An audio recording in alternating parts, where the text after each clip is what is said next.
hey. Wanna get a mansion, a jacuzzi, a theater to watch my movies, couple whips and lots of fancy things. The kids they call it. I know, I'm kinda late to the party, but hey, I'm here anyways. And besides, trends on TikTok last literally nothing. I'm amazed at the capacity people have to just jump from one thing to another. But making these videos takes time, and I've also been very busy with my last video, so yeah, this is the best I can do. So this girl went viral by making a question on TikTok, which at face value sounds pretty mundane. The thing is that this girl was complaining about a job interview she had in which she asked for time blindness accommodations and then got yelled at by a boomer about it. You might be thinking, why are you talking about boomers? Well, apparently, once the video got viral, the comments became a literal generational war zone, in which boomers were basically shitting on us for being a weak, lazy, and entitled generation. And even if I don't agree with this girl, I also find it very unfair to generalize a whole generation just because some people do dumb stuff, and some boomers love that shit. First, it was the millennials, and now that they are also adults, we are the new plague. Goo goo gaga. I think generalizing such huge groups of people is just unrealistic, unproductive, and honestly straight up brain dead. And that's why I'm not going to sit here and talk crap about boomers. I just think it's funny how we are always the problem that's destroying society, while the earth is quite literally melting and we are already past the no-return mark. Pink Lamborghini, just a race in China, brought the race to China. That got dark real fast. Anyways. So I just got yelled at for asking a very reasonable question. So I'm applying to go somewhere, and I just wanted to know, are there accommodations for people who struggle with time blindness and being on time, you know? And then the person I was with interrupted and acted like I was asking something else, and then when we were done, they actually started yelling at me and saying that accommodations for time blindness doesn't exist, and if you struggle with being on time, you'll never be able to get a job. You know, provided you're trying your absolute best to be there. And then they're like, your stupid generation wants to destroy the workplace. And yeah, I think that a culture where workers are just cut off because they struggle with being on time, when there's other solutions that we can look to, I think that just anybody who thinks it's okay to just treat people like that, yeah, that culture needs to be dismantled.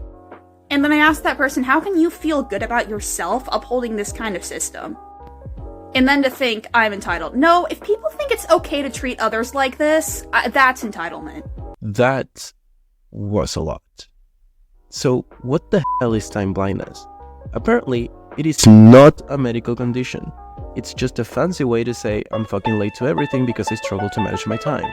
And we all know that, well, we've been there before, right? However, people with certain conditions might be prone to struggle a lot more to be on time, such as people with ADHD, autism, and plenty of other conditions that exist within the neurodivergent spectrum, which seems to be the case for this girl. She allegedly has ADHD. And I say allegedly because this is TikTok we're talking about. You know how diagnosis works here. See, I'm a neurotypical person, as far as I know. So that means that I wouldn't know how it's like to manage your time with one of these conditions. But I so happen to have a best friend that is neurodivergent, in more than one way. And she also happened to have ADHD. So I went ahead and asked her a few questions. How has your work experience been with ADHD? As a working person, I have had a lot of troubles because the world doesn't really fit into your style of doing things. I have noticed that me as a person with ADHD, I work a lot with the flow. I go with the flow every time, and a job doesn't want you to actually go with the flow every time. So I have a lot of troubles with structures and agendas and structural work and paperwork and being responsible, being at the time every time I do some things, or having like the accountability of doing things, because my brain doesn't really work in the way that they want me to work.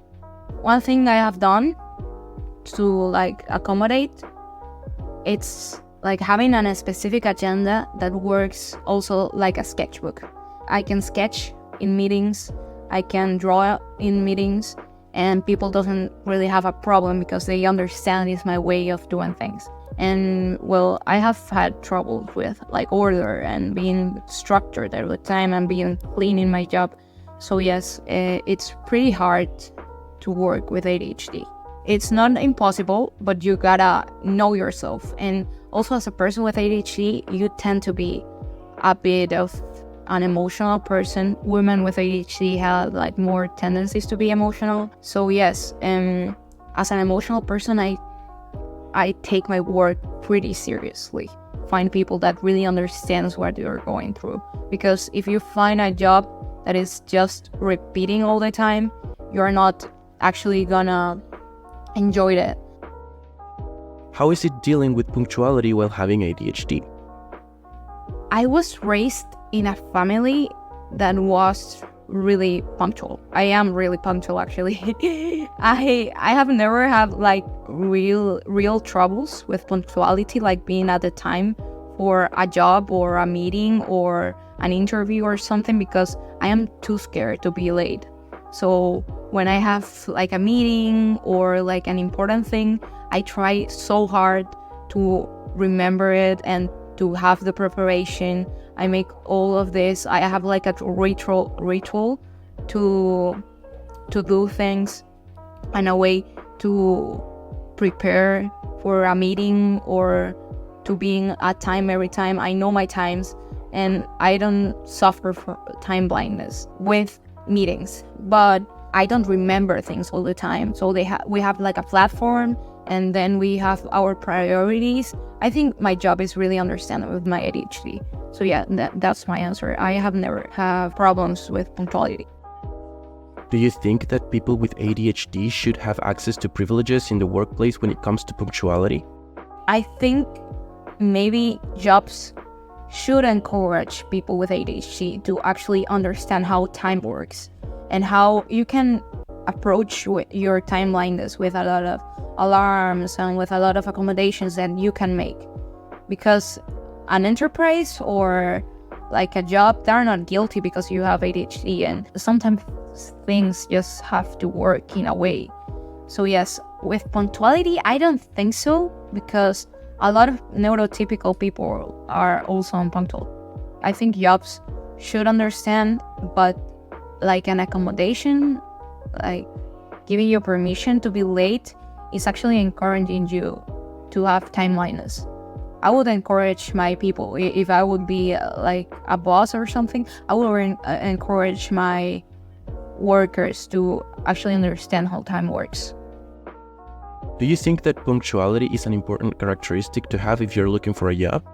I think punctuality, it's really important because it shows how much you care about a thing. Punctuality doesn't actually mean being on time.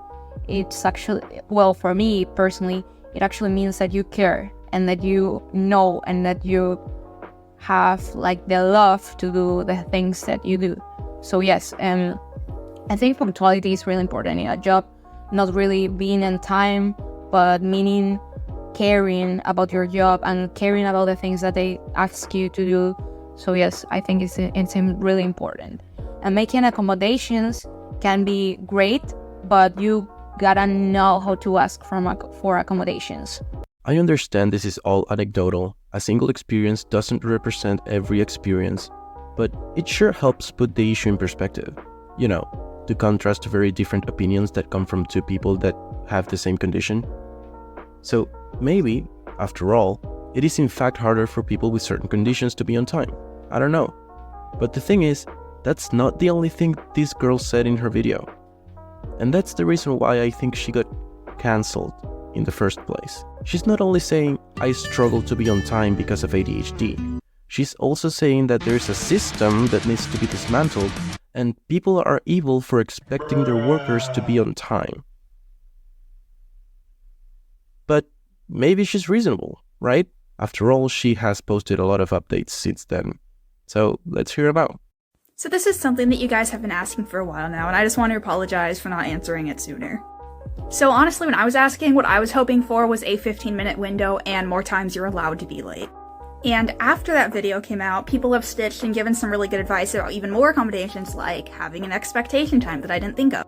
They also gave tips on how to utilize clocks and alarms even more so than I already was. So did I make the video because I'm selfish and I think that everyone must bend their time to me because I don't respect anyone's time? No. So there's been a lot of lies and rumors circulating about me for a while now, so I decided, let me go ahead and give the story behind my time blindness video. I was applying for a trade school, and I was with my mom, and we were on a phone call. And apparently, you were out of the program if you were late 4 times. So I need to know, are there accommodations for ADHD time blindness? Because I needed to know that, because if no, then that would need to be a factor in my decision whether or not to go. Now let's be real, when I posted the video, I figured everybody would know I was referring to ADHD time blindness. I really was not in tune to how little neurotypicals know about neurodiversity. And the ableism, let's be real. But on to the story, my mom lashed out at me. Now she's a great mom and I love her, but everybody makes mistakes. And I just wanted to vent about it online because I'm tired of this neurotypical society who does not see your struggles. So, she has a problem that, on her own words, could be solved with an extra 15 minutes. How do you pretend that work starts 15 minutes early? If all you need is 15 minutes, you don't really have a problem.